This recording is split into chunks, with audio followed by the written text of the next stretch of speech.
அனைவருக்கும் எனது அன்பு கலந்த வணக்கங்கள். நான் உங்கள் அஸ்ட்ரோ ஜனோதரை பிளிமிசை கூத்தூர், பெரம்பலூர் மாவட்டம். சந்திரனின் காரகத்துவங்கள். பொதுவாக ஜோதிட சாஸ்திரத்தில் 9 கிரகங்கள் இருக்குது. இந்த 9 கிரகங்களும் ஜோதிடத்தில் என்னென்ன பங்கு வகிக்குது, அது ஜாதகத்தில் என்னென்ன பங்கு வகிக்கிறது, அதனுடைய ரோல் என்ன, அந்த வரிசையில் சந்திரன் ஒருவருடைய ஜாதகத்தில் என்னென்ன பங்கு வகிக்கிறார், எதுக்கெல்லாம் காரகத்துவமாகிறார், சந்திரன் ஒருவருடைய ஜாதகத்தில் பலமாக இருந்தால் நடக்கக்கூடிய பலன்கள் என்ன, சந்திரன் ஒருவருடைய ஜாதகத்தில் பலகீனப்பட்டால் அவருக்கு என்னென்ன பலன்கள் ஏற்படும், சந்திரன் என்னென்ன, அதாவது நம்மளுடைய உடல் பாகத்தில் எதை குறிக்கிறாரு, நம்மளுடைய வாழ்க்கையில் அவர் எப்படி பங்கு வகிக்கிறார், எந்தெந்த உறவுக்கெல்லாம் காரகமாக இருக்கிறார் சந்திரன் பலகீனப்படும் பொழுது அவருக்கு செய்யக்கூடிய வழிபாடு, பரிகாரங்கள், கோயில்கள் என்ன, இதையெல்லாம் பற்றி இந்த காணொலியிலே பார்ப்போம். இது போன்ற தொடர்ந்து ஜோதிட தகவல்களை பெறவும், தமிழ் மாத ராசி பலன்களை தெரிந்து கொள்ளவும் நமது சேனல் ஆஸ்ட்ரோ ஜனோதரையை சப்ஸ்கிரைப் செய்து கொள்ளுங்கள், லைக் பண்ணுங்கள், நண்பர்களுக்கு ஷேர் பண்ணுங்கள். அதாவது நவகிரகங்களில் சூரியன் உயிர்காரகம் அப்படின்னா சந்திரன் உடல் காரகன், மனசு காரகன். கடக ராசியை ஆட்சியாக கொண்டவர். கடகம் அப்படிங்கிறது 4ஆம் இடம், காலபுருஷனுக்கு 4ஆம் இடம் கடகம். இந்த கடகத்தையே ஆட்சி வீடாக கொண்டவர். இந்த கடகத்தில் தான் குரு உச்சமாவார். அப்போ கேரிங், அதாவது எல்லாரையும் அனுசரித்து போகக்கூடிய கேரிங், உலகத்துடைய அசையா சொத்துக்களை சொல்லக்கூடியது. அதாவது சந்திரன் அப்படிங்கிறது கேரிங், அன்பு, தாய்மை. 4ஆம் இடங்கிறது தாய் ஸ்தானம் இல்லையா? அப்போ தாய்மை உணர்வு, அன்பு, அரவணைப்பு, பாசம், இந்த மாதிரியான சுகபோக வாழ்க்கை, இதெல்லாமே சொல்லக்கூடியது எது அப்படின்னா இந்த சந்திரன் தான். அதனால கடக லக்கணக்காரர்கள் மேக்சிமம் பார்த்திங்கன்னா எல்லாரையும் அனுசரித்து அரவணைச்சு போகக்கூடிய பெரிய பெரிய அரசியல் தலைவர்கள்லாம் தான் எல்லாமே பார்த்திங்கன்னா அந்த கடக லக்கணத்தில் தான் பிறந்திருப்பாங்க. அதான் அந்த கடக லக்கணத்துடைய ஸ்பெஷல். அதே போல் பார்த்திங்கன்னா இந்த சந்திரன் உச்சமாகிறது எங்கன்னா ரிஷபத்தில். அதே போல் இந்த ரிஷபத்தில் தான் மூலத்திரிகோணமாக ஆவார். அது இதை விட முக்கியம். மூலத்திரிகோணம் அப்படின்னா ஒரு கிரகம் அந்த இடத்துல இல்லைன்னா கூட அவருடைய ஆதிக்கம் நிறைந்ததாக சொல்லப்படுறது தான் மூலத்திரிகோணம். அப்போ ரிஷபத்தில் மூலத்திரிகோணம் அடைகிறார். காலபுருஷனுக்கு ரிஷபம் எத்தனாவது வீடு? 2ஆவது வீடு.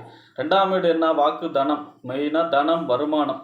அதாவது சந்திரனுடைய பரிகாரமாக சொல்லப்படுறது ஒன்று திங்களூர், அடுத்ததாக திருப்பதி போயிட்டு வந்தால் சந்திரனுடைய பலம் கூடும். அப்போ காலபுருஷனுக்கு 2ஆவது இடத்துல மூலத்திரிகோணம் ஆகிறாருன்னா திருப்பதி போய் வழிபாடு செய்யும் பொழுது பொருளாதார வளர்ச்சி, பொருளாதார வருமானம் இருக்கக்கூடிய அமைப்பாக இருக்கிறது. அதான் அந்த சந்திரன் ரிஷபத்திலே உச்சம் அடுத்ததாக மூலத்திரிகோணம் அடைவது. அதனால் சந்திரனுடைய ஸ்தலமாக திங்களூர், திருப்பதி சென்று வழிபாடு செய்யும் பொழுது பொருளாதார வளர்ச்சி மிக சிறப்பாக இருக்கிறது. அதே போல் பார்த்திங்கன்னா சந்திரனுக்கு வளர்பிறை, தேய்பிறை உண்டு. வளர்பிறை அதாவது தட்ச பிரஜாபதியுடைய சாபத்தால் சந்திரன் இருட்டாக மாறிடுறாரு. அப்போ சிவபெருமான் தன்னுடைய ஒளியை, அதாவது தன்னுடைய சிரசில் வச்சு அவருக்கு ஒளி கொடுக்குறார். அப்போ தேய்பிறை அப்படிங்கிறது தட்ச பிரஜாபதியுடைய சாபம் நிறைந்தது. வளர்பிறை என்பது சிவபெருமானுடைய அருள் நிறைந்தது. அதனால தான் வளர்பிறை காலங்களில் செய்யக்கூடிய காரியங்கள் அனைத்தும் சுபத்துவம் அடையும். வளர்பிறையிலே சந்திரன் சுபத்துவமாக இருக்கிறார். வளர்பிறை சந்திரன் என்பவர் குரு நவகிரகத்தில் குரு தான் முழுமுதற் சுவர். ஆனால் வளர்பிறை சந்திரன் என்பவர் இந்த குருவை விட சுவர். வளர்பிறை சந்திரன் என்பவர் ஜாதகத்தில் குருவை விட சுவர். அதனால தான் சிவபெருமானுடைய அருளால் வளருகின்ற இதுதான் இந்த வளர்பிறை காலங்கள்.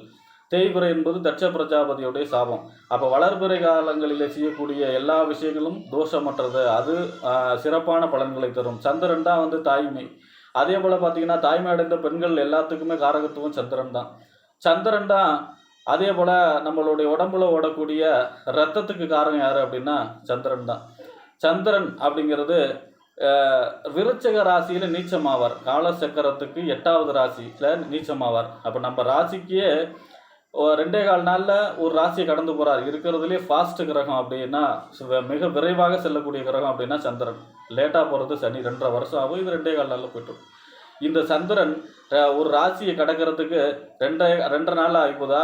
இந்த நம்மளுடைய ராசிக்கு, ஜென்ம ராசிக்கு 8ஆவது ராசியில் சந்திரன் கடக்கிறார் அப்படின்னா அது சந்திராஷ்டமம்.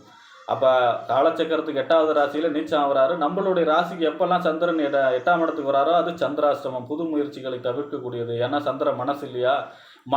அதாவது சந்திரன் பலமாக இருந்தால் தான் மனோபலம் இருக்கும், இல்லைன்னா பைத்தியம் பிடிச்சிக்கும். சந்திரன் பலகீனப்பட்டு சந்திரனுடைய பாபத்துவம் அடைஞ்சு சந்திரனுடைய அருள் இல்லை அப்படின்னா அவங்களுக்கு மனநிலை பாதிக்கப்பட்டு பைத்தியம் பிடிச்சிடும், நீரால் கண்டம் ஏற்பட்டுடும். அதேமாரி சந்திரன் என்பவர் சாப்பாடு, தண்ணி. சாப்பாடு தண்ணி செய்யக்கூடிய எல்லா தொழிலுக்கும் காரகத்துவம் யாருன்னா சந்திரன் தான். சாப்பாடு நமக்கு ஃபுட் பாய்சன் ஆகிறது, சாப்பாடு சம்பந்தமான நோய்களை கொடுக்கறது, இந்த மாதிரியான விஷயங்கள்லாம் செய்யும். இப்போ சந்திரனை வலுப்படுத்தணும்னா என்ன செய்யணும்?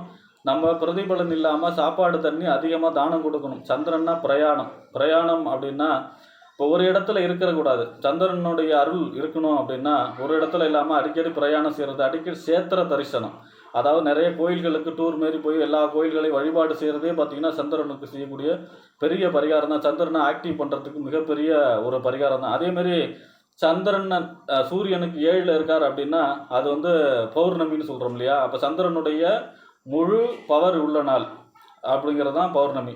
சந்திரன் சூரியனோட சேர்ந்து அது அமாவாசை, இருட்டு, சந்திரனுக்கு பவர் இல்லை. அப்போ சந்திரனுடைய முழு பவர் எப்படின்னா பௌர்ணமி.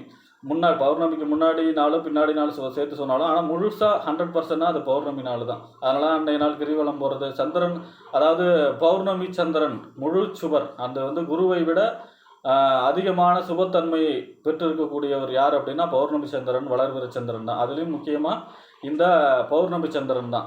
அப்போ சந்திரன் வளர்பிறையில் சுபராக இருக்கிறார், தேய்பிறையில் அசுபராக இருக்கிறார். ஜாதகத்தில் அப்படி தான் எடுத்துக்கணும் சந்திரனை. அப்போ சூரியன்னா வந்து இப்போ அரை சுபர், குருனா முழு சுபர், சனி முழு பாவர் அப்படின்னு சொல்லும். அந்த வரிசையில் சந்திரனை மட்டும் அது வளர்பிறையில் இருந்தால் சுபர், தேய்பிறையில் இருந்தால் அசுபர் அப்படின்னு எடுத்துக்க வேண்டியதான். ஒன்றும் இல்லை, சூரியன்லேருந்து 7 கட்டத்துக்குள்ளே இருந்ததுன்னா அது வந்து வளர்பிறை, 7 கட்டத்துக்கு மேலே போச்சுன்னா தேய்பிறையில், நம்ம ராசி கட்டத்தில் தேய்பிறையில் போய்ட்டுடும் அப்படிங்கிறதான் இதோடைய கணக்கு. அதே மாதிரி பார்த்திங்கன்னா சந்திரன் தாய்மை அடைந்த பெண்கள் எல்லாமே பார்த்திங்கன்னா சந்திரன் உடல் இச்சையை சொல்லக்கூடிய கிரகம். சுக்கிரனுக்கு ஈக்குவலான கிரகம் எது அப்படின்னா இந்த சந்திரன் தான். தசாபுத்தி 10 ஆண்டுகளில் மிக மேன்மையான பலன்கள் இருக்கும். வெளிநாட்டு யோகம் கொடுக்கும், வீடு வாங்குறது, நிலம் வாங்குறது, இடம் வாங்குறது, போர் அடிக்கிறது, விவசாயம் வந்து சந்திரன், நீர் சம்மந்தப்பட்ட ஹோட்டல் தொழில், அரிசி மில் வைக்கிறது, மளிகை கடை வைக்கிறது, இது எல்லாமே பார்த்திங்கன்னா சாப்பாடு தண்ணி சம்மந்தமான அனைத்து தொழில்களுமே பார்த்திங்கன்னா சந்திரனுக்கு கீழே தான் வரும். விவசாயமும் பார்த்திங்கன்னா சந்திரனுக்கு கீழே தான் வரும். உயிருள்ள ஜீவனும் பார்த்திங்கன்னா சந்திரனுக்கு கீழே தான் வரும். அப்போ சந்திரன் அப்படிங்கிறது சுகவாசி.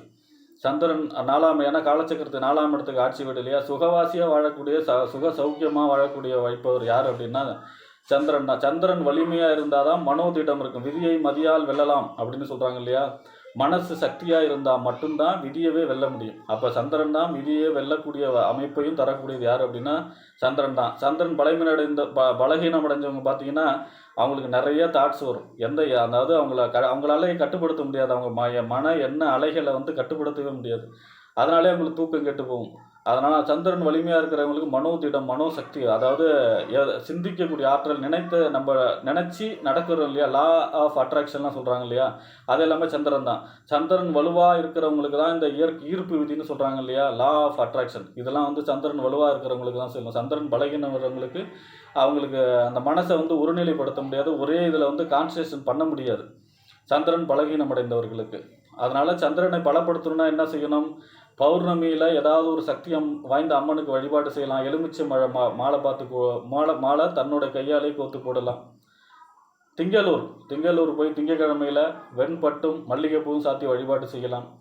அடுத்ததாக திருப்பதி சென்று வழிபாடு செய்யும் பொழுதும் சந்திரனுக்கு மிகச்சிறந்த பரிகாரமாக இருக்கும். நிறைய பயணங்கள் மேற்கொள்வது சந்திரனுக்கு பரிகாரம். அதே மாதிரி பார்த்திங்கன்னா சாப்பாடு தண்ணியை பிரதிபலன் இல்லாமல் அதிகமாக தானம் கொடுக்கறது சந்திரனுக்கு பரிகாரம். மற்றவங்களுக்கு இப்போ ஒருத்தர் வந்து மனசு கஷ்டப்பட்டுருக்காருன்னா கவுன்சிலிங் கொடுக்குறாங்களா, மனநல மருத்துவர் வந்து சந்திரன்.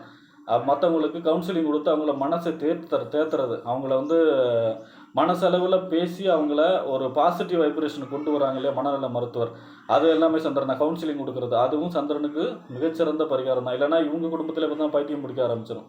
சந்திரன் பலகீனமான குடும்பத்தில் தான் பைத்தியம் பிடிக்கும். அது சந்திரனை வச்சு தான் அந்த பைத்தியம், அமாவாசை பௌர்ணமி இந்த காலகட்டங்கள்லாம் பைத்தியங்கள் வந்து அதிகமாக இதாகும். மனசு வந்து பாதிக்கப்படுறது எப்போ பார்த்திங்கன்னா இந்த அமாவாசை காலங்கள், அதாவது சந்திரன் பலகீனமாக இருக்கும்போது. அதேமாதிரி சந்திரன் பலமாக இருக்கும் பொழுது அப்போ தான் மனசு சம்பந்தமான பிரச்சனைகள், பாதிப்புகள்லாம் மனிதர்களுக்கு அதிகமாக ஏற்படுகிறது. அதாவது நவகிரகத்திலேயே மனிதர்களை குறிக்கக்கூடிய கிரகம் அப்படின்னா அது யார் அப்படின்னா சந்திரன் தான். ஏன்னா சிவபெருமான் தன்னுடைய சிரசிலே அணிஞ்சிருக்கார். அதாவது சந்திரனை பிறைச்சந்திரனை அறிஞ்சிருக்கார், வளர்பிறை சந்திரன் தட்ச பிரஜாபதியுடைய சாபத்திலிருந்து காப்பதற்காக. அதாவது சிவபெருமானுடைய அருளாசி தான் வந்து சந்திரனுடைய வளர்பிறை சந்திரனுடைய ஒளி. அவ்வளவு சிறப்பு வாய்ந்தது சந்திரன். சந்திரன் வலுவாக இருக்குது அப்படின்னாலே அவர் சுகவாசியாக வாழ்வார்.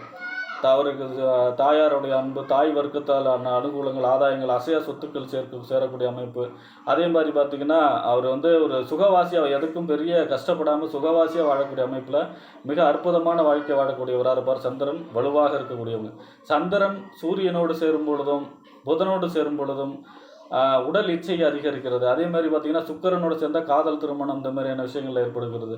அதே மாதிரி சந்திரன் இந்த ராகு, சனி, கேது இந்த மாதிரியான பாவ கிரகங்களோடு சேரும் பொழுது தாயாருக்கு பாதிப்பு. அதே மாதிரி மனசு சம்பந்தமான பாதிப்பு, இந்த ஏவல், பில்லி, சூனியம் இது எல்லாமே பார்த்திங்கன்னா இந்த சந்திரன் பலகீனப்படும் பொழுது அதோட பாதிப்பு ஏற்படும் இல்லையா? அப்போ இந்த மாதிரி சனி, ராகு, கேதுவோடு சேரும் பொழுது அதனுடைய பாதிப்புகளை ஜாதகர் அனுபவிக்கக்கூடிய அமைப்புலலாம் வந்து விடுகிறது. ஆக சந்திரனுடைய அதிதேவதை யார்? பார்வதி தாய், அதாவது சக்தி. இந்த சக்தி வழிபாடு செய்யணும். பௌர்ணமியில் சக்தி வாய்ந்த அம்மனுக்கு 27 எலுமிச்சம் மாலை கோத்து வழிபாடு செய்கிறதும் இந்த சந்திரனுக்கு மிகச்சிறந்த பரிகாரமாக இருக்கும். சந்திரனை வலுப்படுத்துவது, நம்முடைய ஜாதகத்தில் சந்திரனை வலுப்படுத்துவது ரொம்ப ரொம்ப முக்கியம். சந்திரன் எந்த நட்சத்திரத்தில் இருக்குதோ அதுதான் நம்ம பிறக்கும் பொழுது சந்திரன் எந்த நட்சத்திரத்தில் இருக்கோ அதுதான் நம்மளுடைய நட்சத்திரம். சந்திரன் எந்த ராசியில் நம்ம பிறக்கும்போது இருக்காரோ அதுதான் நம்மளுடைய ஜென்ம ராசி கடைசி வரைக்குமே. அவ்வளோ முக்கியம் வந்து சந்திரனை வெளிப்படுத்துவது ரொம்ப ரொம்ப முக்கியம். சந்திரனுடைய வருஷம் வந்து 10 வருஷம்.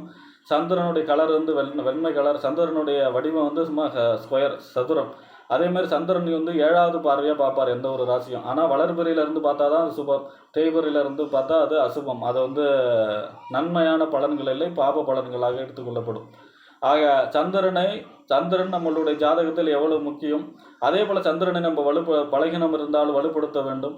வலுவாக இருந்தாலும் நம்மளுடைய வழிபாடு பரிகாரம்லாம் செய்து சந்திரனை வலுப்படுத்தினால் மட்டுமே நம்மளுடைய வாழ்க்கை அடுத்த கட்டத்திற்கு முன்னேற்றி கொண்டு செல்ல முடியும். அதாவது விதியை மதியால் மதினா சந்திரன். அப்போ விதியையே நம்மளுடைய மனோசக்தியால் ஜெயிக்கக்கூடிய அமைப்பு, ஈர்ப்பு விதி, லா ஆஃப் அட்ராக்ஷன்லாம் சொல்கிறாங்க இல்லையா?